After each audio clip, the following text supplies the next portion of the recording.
See that little thing there next to my clock? That's my network traffic being monitored in real time. I'm going to show you two things. First, we'll look at the native built-in options when it comes to monitoring network traffic on your Android phone. And just a heads up, those are pretty limited and not that great. So for everyone who needs a little more than that, we'll then install that real-time monitor I have running on the top of my screen.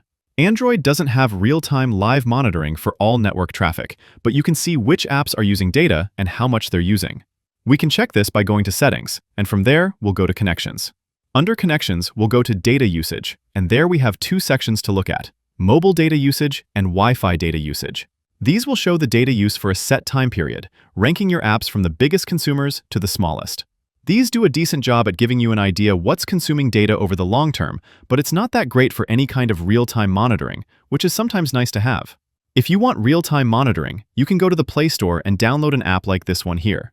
It's free and does a good job at giving you readings on top of your screen while you're using your phone.